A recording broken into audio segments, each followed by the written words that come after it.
Nuestros vecinos norteamericanos, para nuestros vecinos norteamericanos, la fiesta de engorda no comienza como nosotros en septiembre. Ustedes saben que para nosotros la noche mexicana es el inicio de este periodo tan largo que abarca pues prácticamente los meses de octubre, noviembre y diciembre, en el que estamos comiendo todo el tiempo. Gracias a Dios. Pero los americanos inician en noviembre, de hecho, o en octubre, algunos, y es que celebran el Halloween. Ya saben que en Estados Unidos esto se celebra así. Pero en Estados Unidos hay una fiesta bellísima, la fiesta del Día de Acción de Gracias, en donde las familias americanas, me parece que en este año va a caer el 25 de noviembre, se reúnen para comer el pavo y dar gracias a Dios. Esto como una herencia de aquellos puritanos que desembarcaron en algunas costas de la zona oeste de Estados Unidos y que traían, ¿verdad?, esas ganas de iniciar una vida nueva. Esta herencia, por supuesto, que adquieren los americanos o los norteamericanos, se lleva a cabo cada día de acción de gracias con la fiesta del pavo. Y al respecto, mis amados, hay muchísimas tradiciones, muchísimas. Y una de las más bellas que me parece muy simbólica es que en medio de esta festividad hay una fecha también especial, o hay un acto especial que lleva a cabo ni más ni menos el presidente de los Estados Unidos de Norteamérica, que se le conoce como el indulto del pavo, el perdón del pavo. A lo mejor usted lo ha escuchado. ¿En qué consiste este acto? Inaugurado por Abraham Lincoln.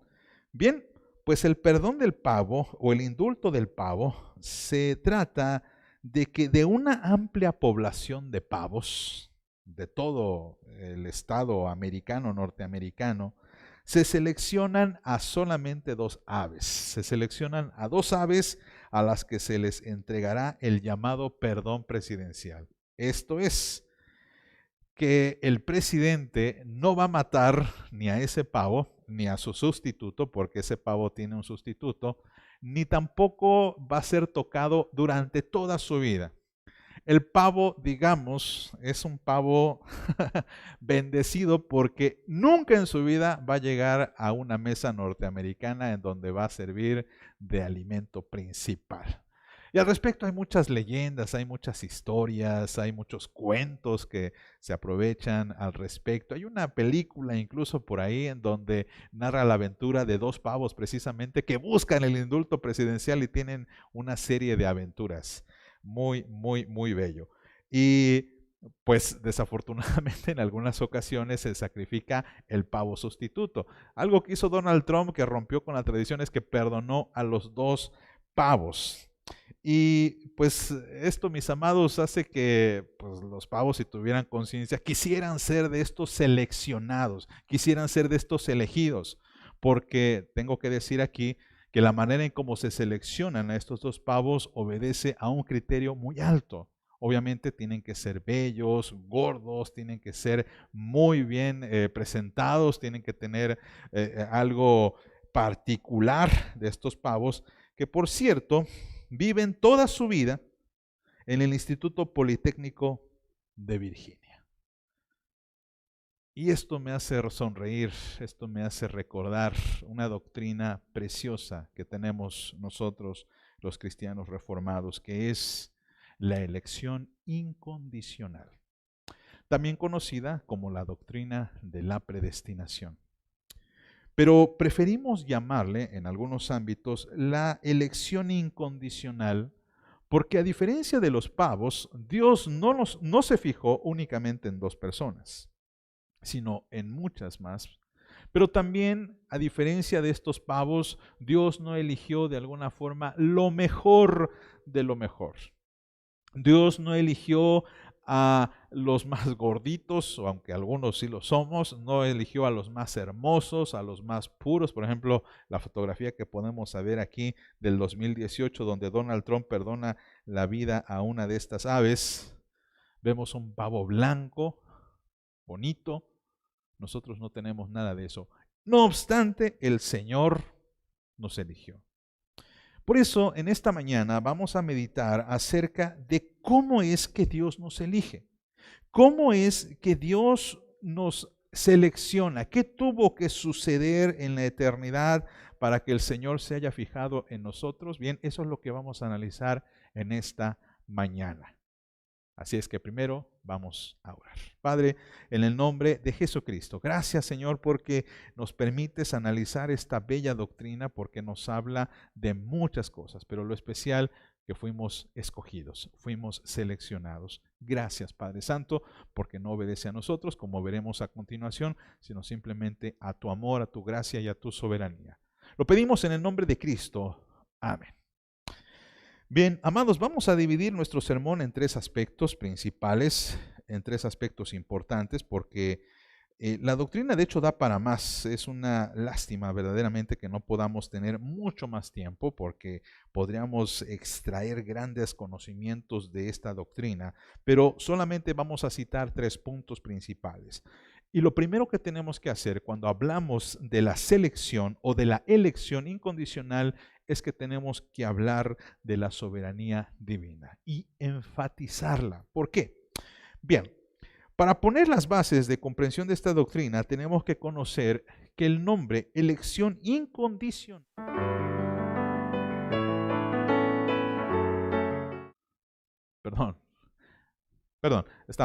el nombre o el título de elección incondicional se debe a que tenemos que hablar de quién es el que selecciona incondicionalmente.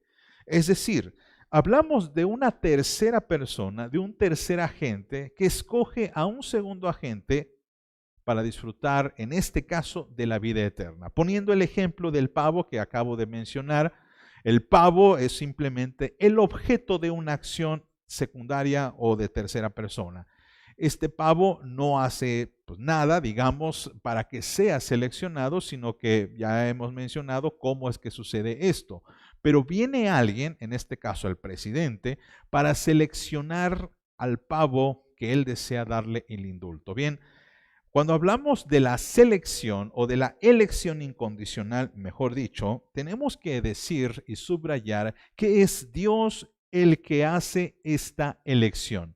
¿Y por qué la hace? Bien, es aquí donde colocamos, por supuesto, la doctrina de la soberanía de Dios. ¿Y qué significa la soberanía de Dios? Bien, la soberanía de Dios significa que Dios es el Rey absoluto. Dios es una autoridad absoluta que no le rinde cuentas a nadie. Y esto va a ser muy importante incluso para las siguientes doctrinas que vamos a analizar dentro de 8 días y dentro de 15 días. Porque si leemos con atención el texto bíblico en Efesios, cuando acabamos de leer precisamente esto, Efesios capítulo 1, versículo 4, nos dice el texto bíblico, Efesios capítulo 1, versículo 4, dice el texto, según nos escogió, note usted sobre quién nos escogió, dice, nos escogió en Él. En Él antes de la fundación del mundo. Esta expresión de en Él implica una acción propia de Dios. Aquí tenemos el pasaje.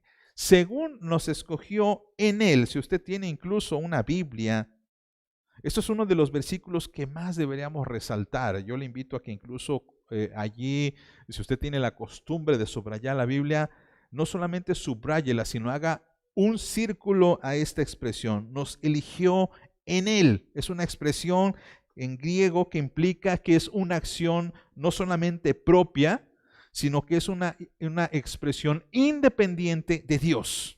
Es una expresión que habla de la exclusividad de Dios. Dios exclusivamente elige a las personas y esto lo hace con base a lo que Él quiere.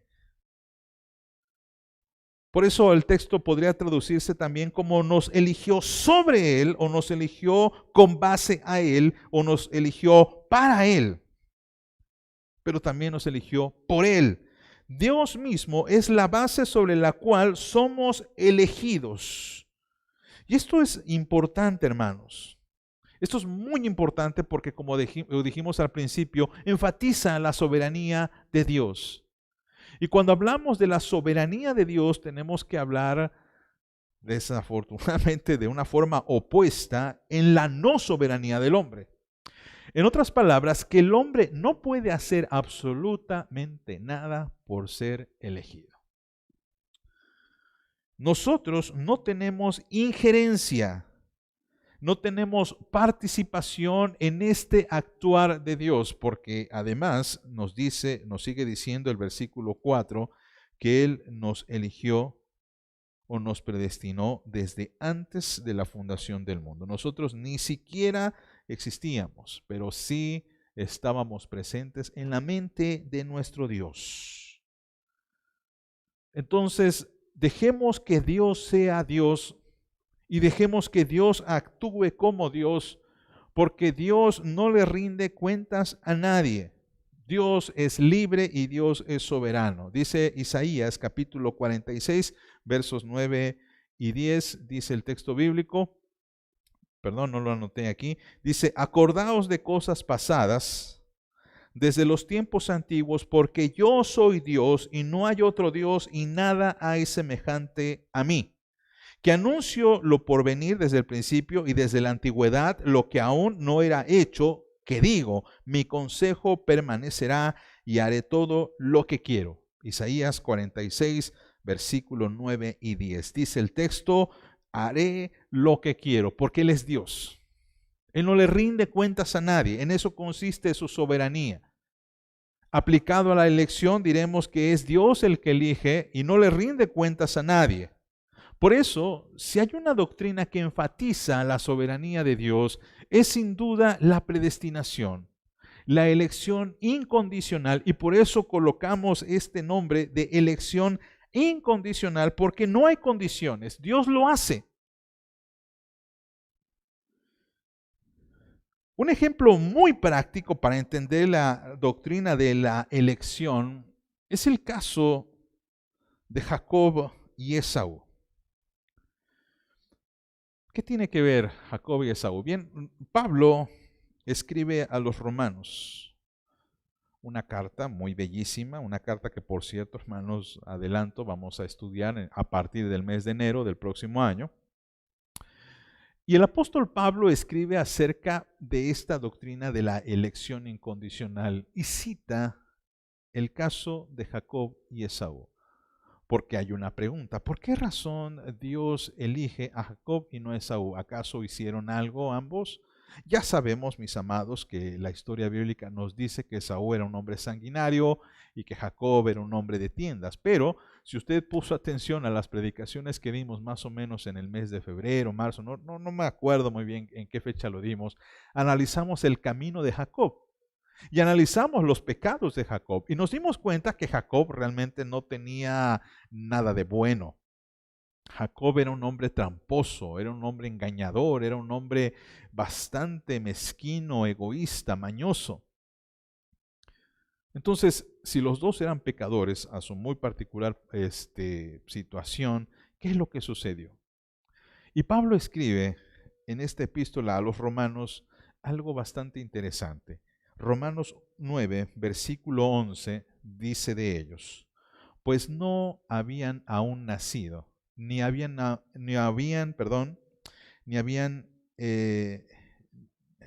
hecho aún ni bien ni mal, para que el propósito de Dios conforme a la elección permaneciese, no por las obras, sino por el que llama. Después Pablo va a decir que él llamó a Jacob simplemente porque Dios así lo quiso. Dios no llamó a Esaú porque Dios así lo quiso. En otras palabras, mis amados, como dice aquí el texto bíblico, el que las personas hagan bien o hagan mal no tiene que ver con la elección que Dios hace. La elección que Dios hace entonces para el creyente sigue esta misma lógica, este mismo principio. Nosotros no podemos hacer que Él nos elija. No podemos hacer que Dios se fije en nosotros. No podemos mover a Dios tampoco a que elija a quienes nosotros querramos, sino que es una acción libre y soberana del Señor. Y aquí, por supuesto, hay bastantes preguntas que nos gustaría hacerle al Señor y bastantes negaciones que quisiéramos hacernos a nosotros mismos, porque esto plantea la posibilidad de que a lo mejor un familiar nuestro no haya sido elegido, que a lo mejor un amigo nuestro que estimamos mucho no haya sido elegido. Eso produce verdaderos problemas para nosotros. Pero amados, aunque no nos guste, tendríamos que someternos a la soberanía de Dios. Porque dice la Biblia, y ya lo leímos, Isaías 46, 9 y 10, él dice, yo hago lo que quiero. Hay gente que contiende contra Dios respecto a esto. Los arminianos en algún momento contenden contra Dios contra esto, porque debo decir que esta doctrina es atacada por los arminianos. Es atacada por los seguidores de Jacobo Arminio, que ya mencionamos en nuestro primer sermón. Porque ellos dicen, ¿cómo es posible que Dios elija a unos y por obviedad no elija a otros? Eso es injusto. Eso no es algo que Dios debería hacer. Y por lo tanto, Dios tiene que basarse en algo para elegir a fin de que Él quede como libre de responsabilidad. Pero nosotros decimos, primero que nada, Él es Dios. Y lo que Él hace, nosotros no podemos discutirlo. Y lo que nos da a entender la Biblia es que Él procede precisamente de esta manera. Dios elige a alguien, pero también decide no elegir a otras personas. Y eso es algo que pertenece a su soberanía. ¿Cómo me voy a enojar contra Dios? ¿Cómo me voy a enojar contra el Señor, Dios Todopoderoso? Simplemente no podemos. Ahora bien, ¿cómo se lleva a cabo esta elección? Bien, es una elección que se lleva a cabo, hermanos, antes de la fe. Y aquí es muy importante puntualizar, amados míos, que la fe es esta acción que Dios pone en nuestro corazón también, pero que el creyente ejerce en vida. Porque no podemos ejercer una fe antes de la fundación del mundo, porque reitero, ni siquiera existíamos. Pero es más, no podíamos ejercer una fe en el Señor antes de conocer a Cristo, antes de ser llamados por Cristo. Por lo tanto, no podemos establecer una fe antes de lo que el Señor, una fe antes de que el Señor nos llame. Y aquí, mis amados, tenemos que resaltar esto que los arminianos comentan. Los arminianos dicen que la elección de Dios está condicionada, por eso ellos creen en la elección condicional. La elección condicional, según los arminianos, es que Dios se basa en la acción del hombre y que elige a los que han creído en Él o también en aquellos que lo harán en algún momento. Explico esto. Los arminianos piensan, mis amados, que Dios en algún momento sabía quién iba a creer y con eso los eligió. Pero otra parte de los arminianos, porque también no se ponen de acuerdo, los arminianos dicen, bueno, no, a ver. Dios elige al creyente una vez que el creyente cree en Jesús. En otras palabras, cualquier persona que está afuera, en la calle, que está en cualquier lugar, no es elegido. Pero cuando él ejerce una fe en Dios, es como si Dios se fijara en él, te elijo. Ahora, ambas respuestas, humanamente hablando, suenan correctas, ¿cierto? Para nuestra humanidad, para la meritocracia que nosotros muchas veces enfatizamos en todo lugar, en todo momento, de que debemos tener méritos para ganarnos algo, esto es lógico, ¿cierto? Aquel personaje o aquella persona que busca un aumento de sueldo, busca merecerse ese sueldo. Pero también el jefe espera que los empleados se merezcan ese sueldo. Un patrón nunca va a actuar de esta manera, nunca va a ver a sus empleados y a decir, a ver, a ti te voy a aumentar el sueldo. ¿Por qué? Nada más porque sí, porque yo te elegí. No se hace ni se procede de esta manera.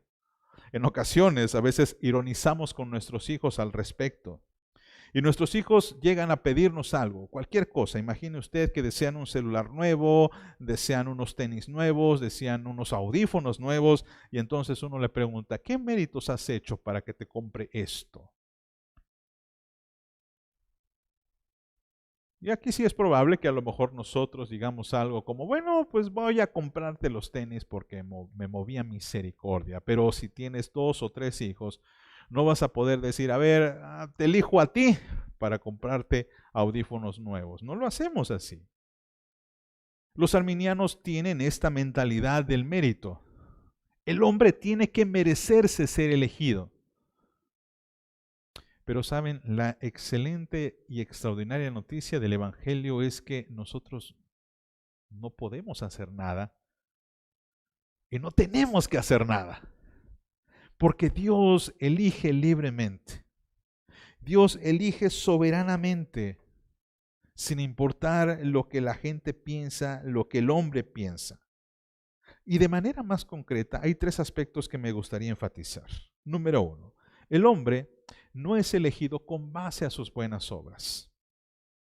No es que nosotros en algún momento seamos buenos, y esto ya lo mencioné ampliamente la semana pasada cuando hablamos de la corrupción total del hombre y dijimos que es posible que el hombre caído en pecado haga buenas cosas, recuperando la fe en la humanidad. A lo mejor ustedes vieron esos videos en donde hay personas que hacen el bien a otros. No negamos que esto pueda ser así, pero la Biblia dice, si bien todos nosotros somos como suciedad y todas nuestras justicias como trapos de inmundicia, caímos todos como la hoja y nuestras maldades nos llevaron como viento.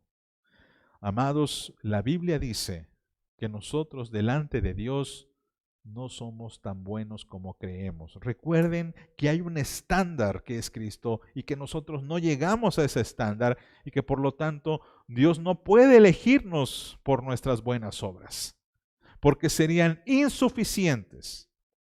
Y obviamente, hermanos, esto es una réplica de lo que les decía, la réplica de la meritocracia. Tengo que merecerlo, ¿no? La Biblia dice, no lo mereces. Todas las buenas cosas que puedas hacer, no las mereces. Número 2, el hombre no es elegido con base a su disposición a la bondad. Obviamente, mis amados, no podemos tampoco asegurar que el ser humano sea bueno en el sentido de que sea noble. A lo mejor no hace buenas obras, pero es un personaje que tiene buen corazón, tiene buenos sentimientos. Hay personas que enfatizan mucho en ese valor. No importa quién seas, siempre y cuando tengas buenas intenciones. Pero el Señor, mis amados, no se fija en la moralidad que podamos reflejar, en la aparente bondad que nosotros tengamos.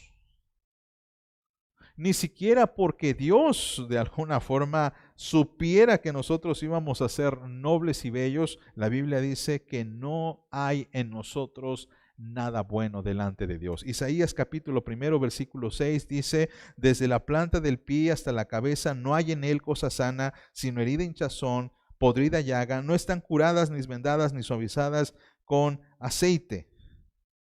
Aquellos que defienden la postura de que Dios sabía quién sería moralmente, que por tanto podrían ser elegidos, desesperadamente intentan salvar y proteger la dignidad y la libertad del hombre.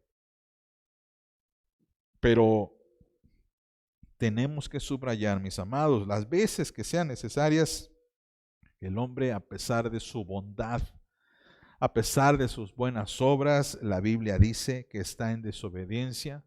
La Biblia dice que está destituido de la gloria de Dios y por tanto el hombre no puede salvarse a sí mismo. Número 3.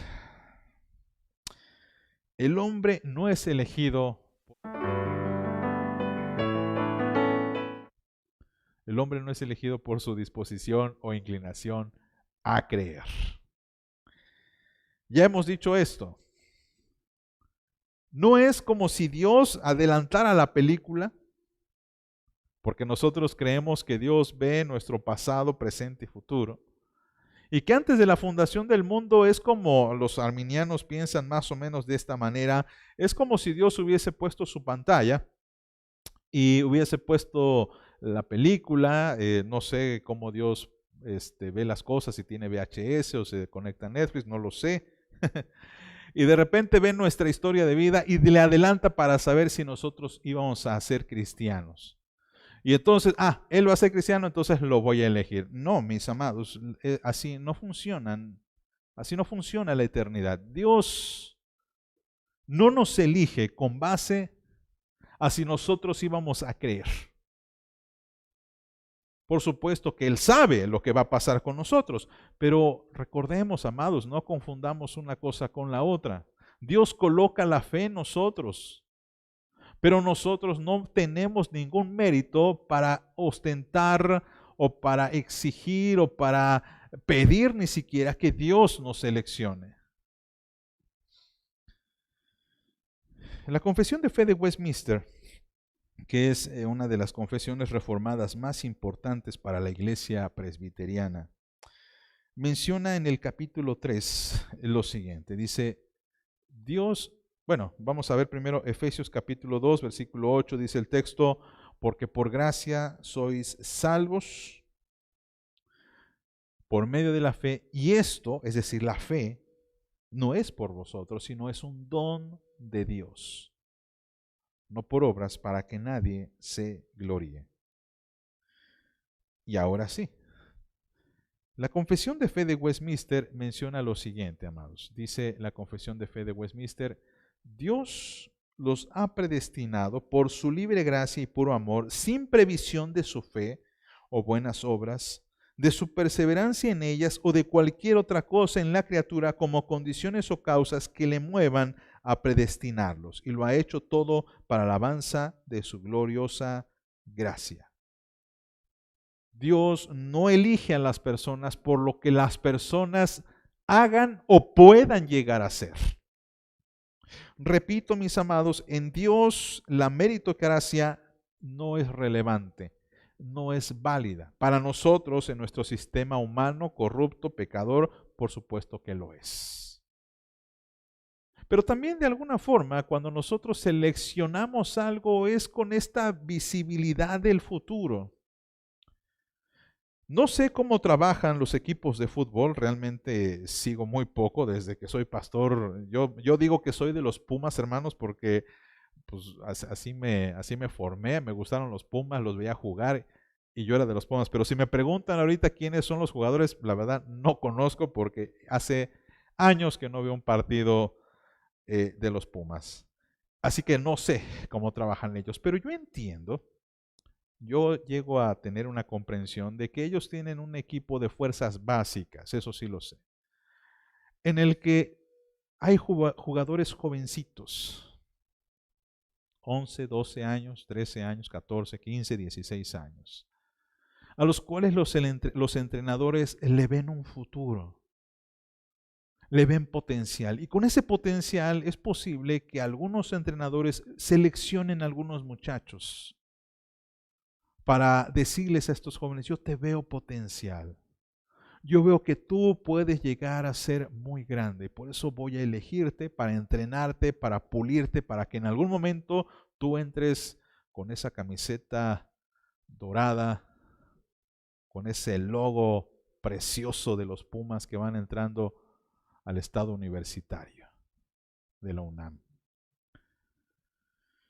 Pero ese joven tuvo que pasar primero por una selección y fue elegido por mérito propio. Del mismo modo puede suceder a lo mejor en una enorme opción de empleos, donde está aquel que es el reclutador de una empresa y ve los currículums y se puede dar cuenta que hay ciertas personas que no han desarrollado su potencial y dice, voy a elegir a este. Y puede ser que le diga al muchacho que seleccionó, creo en ti, creo en tu potencial, veo algo en ti que puede llegar a ser muy grande y por eso voy a elegirte. Pero ¿sabe una cosa? Dios no nos elige bajo ese principio. Dios no nos elige bajo ninguno de esos parámetros humanos. Dios lo que hace es simplemente elegirnos incondicionalmente, y por eso la doctrina enfatiza en esa palabra, incondicionalmente, sin condiciones, y por eso nos pide ahora que simplemente perseveremos. ¿Se acuerda usted las palabras que le dice Jesús a la mujer que es hallada en pecado, en adulterio? ¿Acaso la perdonó Jesús y le dijo algo como simplemente, mira, pues te voy a perdonar, pero yo quiero que llegues muy grande, yo quiero que seas una predicadora o que ahora te cases con una persona? No, no, no, simplemente Jesús le dijo, vete y no peques más. Vete y no peques más. Interesante que Jesús ni siquiera le dijo, sígueme. ¿Se había puesto a pensar en eso? Jesús ni siquiera le dijo, sígueme. Jesús no le dijo, cree en mí. Jesús le dijo, vete y no peques más. Valdría la pena analizar ese pasaje con mayor profundidad en otra ocasión, pero mientras tanto tengo que decirles esto con respecto a ese pasaje. Lo que Jesús está haciendo aquí simplemente es darle a esta mujer la libertad de que ella misma se pueda dar cuenta de quién es el que la está perdonando y actúe en consecuencia. En otras palabras, no hay nuevamente aquí una meritocracia, pero sí hay un deseo del Señor que nosotros permanezcamos y perseveremos en Él. Dios ya nos ha elegido, pero ahora nosotros tenemos que hacer lo que sigue. Ahora bien, el tercer punto de nuestra exposición, hermanos, es en el que tenemos que hablar de la elección perfecta. Es una elección perfecta, ¿por qué lo decimos? Porque sencillamente es una elección que Dios hace. Y lo que Dios hace es perfecto. Lo que Dios hace, como decíamos anteriormente, no obedece a nuestros propios méritos, porque si así fuese, por nuestros propios méritos también lo perderíamos. ¿No tiene usted el temor acaso de que a lo mejor esté obteniendo algo que no merezca? Estaba viendo una entrevista que le hicieron a un famoso comediante. Me llamó la atención porque él dice que es el primer comediante mexicano que logró llenar, no me acuerdo, el Auditorio Nacional no sé cuántas veces. Y él comenta en esta entrevista que él se sintió bastante mal porque él dijo, híjole, esto es lo máximo que puedo llegar a hacer. Y se deprimió después de esto. Y explica que fue con un psicólogo que le explicó que a esto se le conoce como el síndrome del farsante, es decir, que hay un pensamiento de que no lo merecen. Y que esto se replica en aquellas personas que, por ejemplo, llegan a un empleo y mienten a veces en el empleo diciendo, sí, tengo el conocimiento de este idioma, pero con respecto a ese conocimiento no es verdad. Y está con el temor de que en algún momento el jefe lo descubra y cuando lo descubra, entonces va a ser despedido. Lo mismo sucede con aquel estudiante que a lo mejor hizo trampa en el examen, sacó un 10. Recuerdo un caso muy particular, eso fue muy cierto, un caso muy particular de un compañero que hizo trampa en un examen, sacó un 10 perfecto. Era una rama física, matemática, química, no recuerdo, pero era de esas materias difíciles. Y él sacó un 10. ¿Y qué creen que pasó? Lo que pasó fue que los maestros se entusiasmaron mucho por estos resultados, que lo inscribieron a un concurso nacional de matemáticas o química, no recuerdo cuál fue el punto, donde él iba a competir. Donde le dijeron, tú puedes. Mira tu examen, es perfecto. Tú vas a ir a concursar y vas a poner en alto el nombre de la escuela secundaria Alfonso Ramírez Altamirano, que era la secundaria donde yo estudié, y este joven estaba temblando. Se me acerca a mí y me dice, oye, tengo mucho miedo porque hice trampa. Le digo, pues tienes que decirlo, vas a hacer el ridículo. Le digo, si digo la verdad me reprueban, pero si no digo la verdad voy a quedar muy mal allá. Tengo miedo de que me reprueben, porque al reprobarme obviamente me van a reprender mis padres, me van a pegar. A lo mejor hasta me expulsan de la escuela. Voy a ser la vergüenza de la escuela. No pudo con la presión y tuvo que confesar antes de que se fuese al concurso. Pero imagínense qué hubiera pasado si hubiera llegado allá. A veces pensamos que la salvación tiene esa característica, porque como es por mérito, entonces por mérito también puede perderse. Y esto vamos a profundizarlo mucho más en el último sermón que tenga que ver con la perseverancia de los santos, pero que adelantamos desde un principio. La salvación no se pierde, porque la salvación no es nuestra. La salvación viene del Señor. Y por eso decimos que la elección incondicional es una elección perfecta. Pero puede surgir una pregunta, una preocupación. ¿Cómo sé si uno es elegido por Dios? ¿Cómo saber que Dios me ha elegido desde antes de la fundación del mundo? ¿Cómo puedo descubrir si un familiar, si un amigo, si un compañero acaso es elegido? Esto puede de algún momento hasta quitarnos el sueño, porque decimos, o sea, pastor, ¿me dices que no hay nada que yo pueda hacer para que sea elegido? No, no hay nada que hacer. La Biblia lo dice. Eso significa que no puedo ayunar, no puedo orar, no puedo pedir al Señor, no puedo, a lo mejor como en el Antiguo Testamento se vestían de cilicio para mover a Dios a misericordia. La Biblia dice efectivamente que no hay nada que tú puedas hacer para ser elegido, porque es una acción libre y soberana de Dios. No puedes orar, no puedes ayunar, no puedes hacer absolutamente nada por ser elegido. Entonces, ¿cómo sé que soy elegido? Una gran pregunta. Es una excelente pregunta.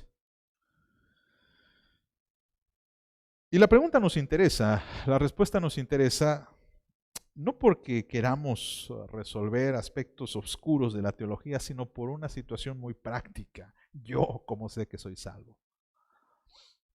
Antes de responder la pregunta directamente, tenemos que decir que hay algunas desventajas. La desventaja número uno es de que antes de que una persona venga a Cristo, realmente no hay manera de determinar si esa persona es elegida o no lo es. No podemos saberlo. La elección incondicional, la predestinación, no tiene una marca visible o una marca aparente.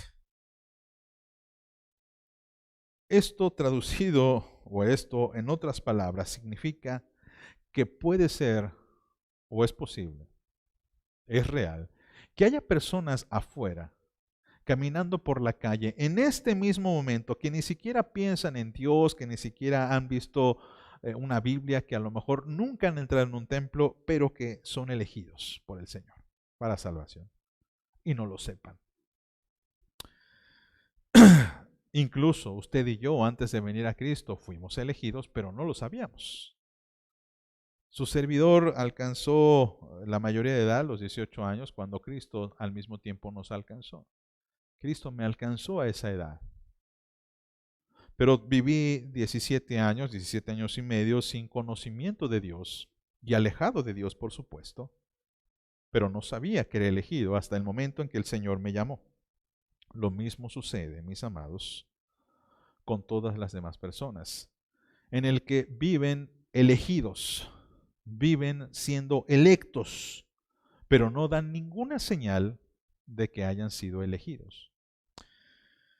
Llegará un momento en el que vengan a Cristo, cuando la fe salvadora en Cristo sea aplicada. Y cuando esto suceda, van a recibir el conocimiento de Dios respecto a la bendición de saberse elegidos, no antes.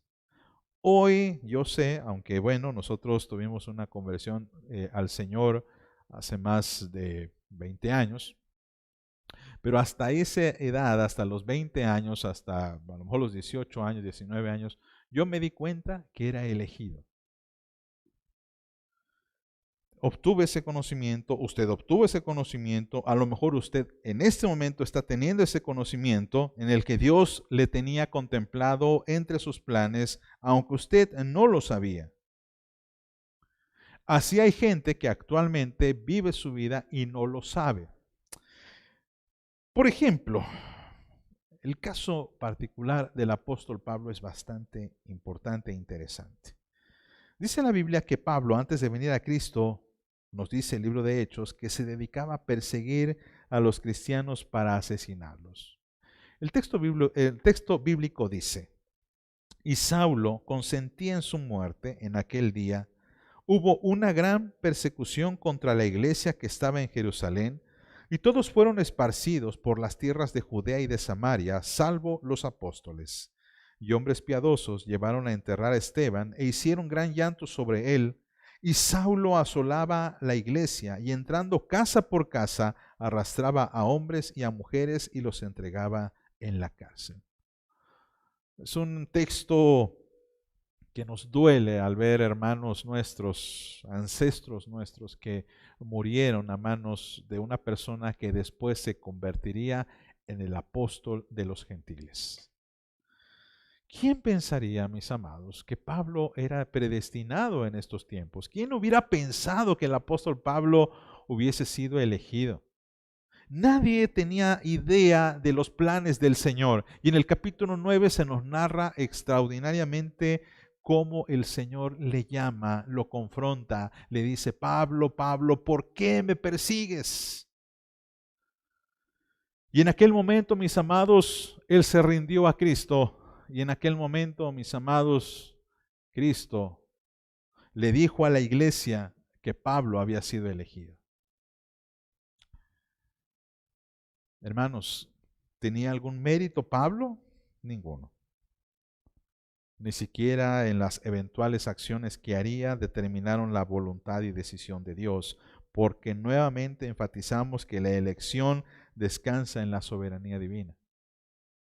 Así que digamos de forma coloquial, amados, que es una moneda en el aire con respecto a nuestros familiares y amigos. ¿Son elegidos? No lo sabemos.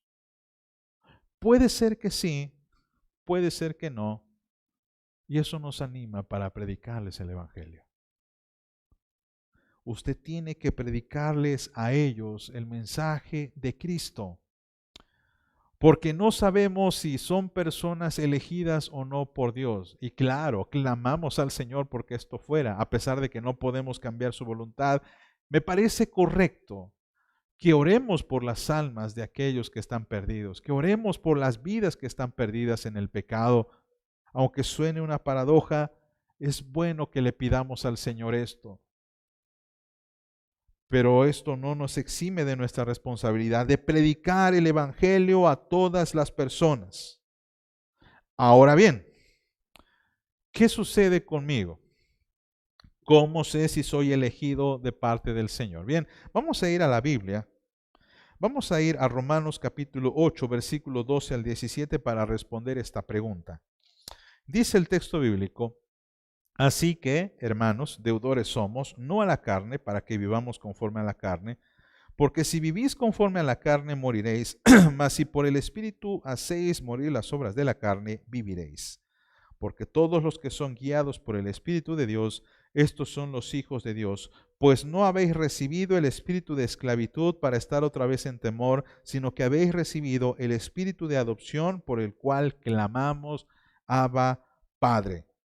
El Espíritu mismo da testimonio a nuestro espíritu de que somos hijos de Dios, y si hijos, también herederos, herederos de Dios y coherederos con Cristo, si es que padecemos juntamente con Él, para que juntamente con Él seamos glorificados. El apóstol Pablo, quizá conociendo esta pregunta de cómo sé si soy elegido, cómo sé si verdaderamente soy salvo, escribe esta sección para decirnos lo siguiente. Hermanos, hay algunas características que distinguen a aquella persona que ha sido elegida, aquella persona que ha sido llamada por Dios. Y la primera prueba, la primera señal, dice el texto bíblico, es caminar conforme a lo que hace y lo que dicta el Espíritu.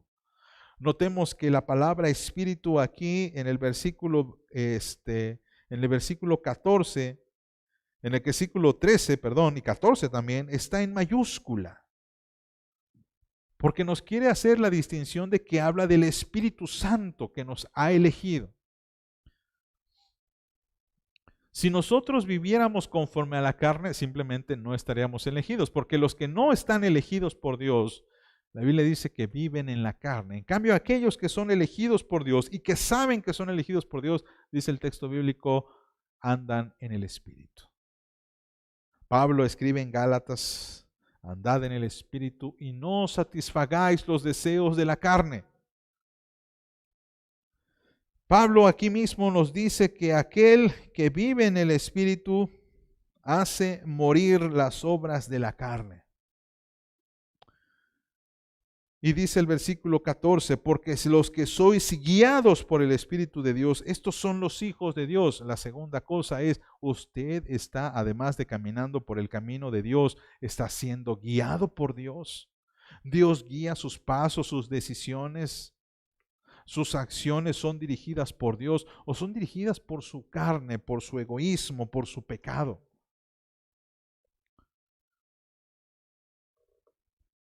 Dice el versículo siguiente: pues no habéis recibido el espíritu de esclavitud para estar otra vez en temor, sino que habéis recibido el espíritu de adopción por el cual clamamos Abba Padre. La palabra Abba Padre significa papito.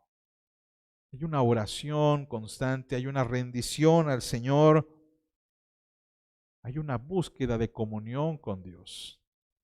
Y de esta manera, versículo 16, el Espíritu mismo da testimonio a nuestro espíritu de que somos hijos de Dios.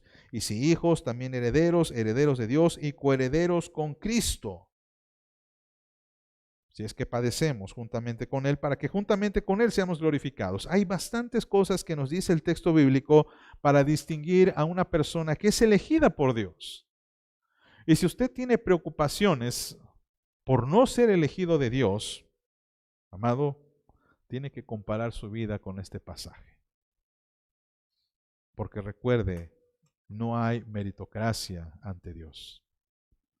Así que la pregunta es, ¿caminas en espíritu? ¿Eres guiado por el Espíritu de Dios? ¿Adoras al Señor en espíritu y verdad? ¿El Espíritu Santo te ha confirmado que eres hijo de Dios? Hermano, si hay algo en tu corazón que te mueve a preocuparte todavía, hay una buena noticia. Porque aquellos que no son elegidos ni siquiera se preocupan. Hubieras dicho algo, o usted hubiera dicho algo como: pastor, por ahí hubieras empezado. Por ahí hubieras empezado, pastor. Me angustio. Porque tengo mis dudas todavía. Bien, hermano, pues a veces las dudas nos ayudan a cimentarnos.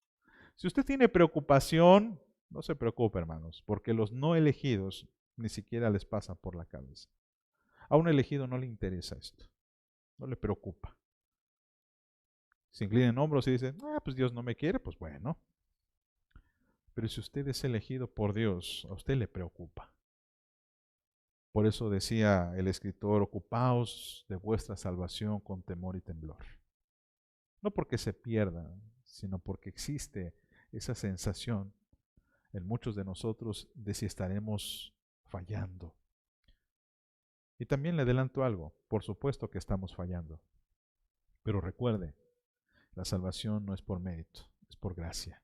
La salvación es por hecho, sino es por lo que Cristo ha hecho en nuestra vida. No es por nuestros hechos, sino por los hechos de Jesucristo. La soberanía de Dios, hermanos, recuerden, hay que enfatizar en la soberanía de Dios. Dios es libre para actuar como le plazca. Él elige libremente a quien Él quiere. Y si lo ha elegido usted, porque mi oración es que sí, yo creo que sí, lo ha elegido, no se sienta mal. Hay personas que a veces se sienten indignas delante del Señor. ¿Cómo el Señor me va a elegir a mí? Bueno, afortunadamente no depende de usted, depende de Él. En segundo lugar, amados, y esto hay que enfatizarlo, el hombre no puede hacer nada por ser elegido.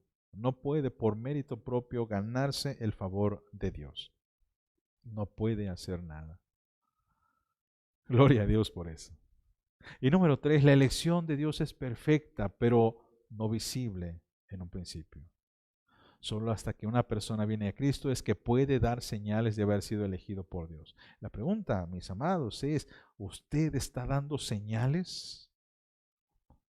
Porque puede que sí sea elegido, pero tiene que evidenciarlo, amado hermano. Tiene que dar frutos de arrepentimiento, como dice el texto bíblico. Oramos, amados, pidiendo al Señor que bendiga esta palabra. Señor, en el nombre de Jesús.